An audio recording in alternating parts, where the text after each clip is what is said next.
এই যে বিভিন্ন মেয়েদের সাথে ওর সম্পর্ক আছে, ইভেন মুনিয়া নামে যে একটা মেয়ে আছে ওর সাথে ওর সম্পর্ক, মানে ইনডিরেক্টলি ও আমাকে ভর্তার হুমকি দেয়। আজকে দেখা করবেন আমার সাথে একটু। এবার জনপ্রিয় কন্টেন্ট ক্রিয়েটর তৌহিদ আফ্রিদিকে নিয়ে এক ভয়াবহ তথ্য সামনে এনেছেন সাংবাদিক ইলিয়াস হুসাইন, যা শুনলে আপনিও নিজেকে ঠিক রাখতে পারবেন না।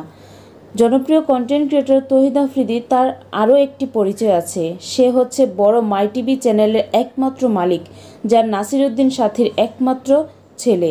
আসলে তৌহিদ আফ্রিদিকে আমরা যেমনটা দেখি, বাস্তবে উল্টো। তার বাস্তব জীবনের গল্প শুনলে থমকে যেতে পারেন আপনিও। তাকে যেমন দেখা যায় আসলে তেমন না, আর তার আড়ালে ভয়াবহ এক সত্য জানা যায়। তৌহিদ আফ্রিদি বিয়ের আগে তার একাধিক মেয়ের সঙ্গে ছিল ওঠাপসা। একটি মেয়ের সঙ্গে ভালো সম্পর্ক ছিল। যখন মেয়েটির বিয়ের দাবি করে, তখনই আফ্রিদি ডিবিতে ডেকে ঘুম করার হুমকি দেন। শুধু তাই নয়, সম্পর্কে জড়ান আরও একটি মেয়ে, নাম ছিল মুনিয়া। তার কল রেকর্ডটি সোশ্যাল মিডিয়ায় পাওয়া যায়। তাদের সম্পর্ক অনেক দিন ধরে ছিল, তবে সেখানে শেষ হয়নি। আফ্রিদির বউ রিসাকে নিয়েও ফাঁস করলেন আরও একটি তথ্য সাংবাদিক ইলিয়াস।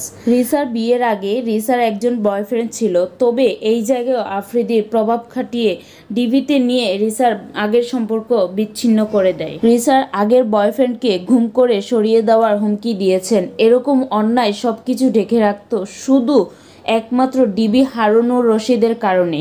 কথায় আছে না, আল্লাহ ছাড় দেন কিন্তু ছেড়ে দেন না, সময় সব কিছু বুঝিয়ে দেন, ফিরিয়ে দেন তার ঠিক আগের জায়গায়।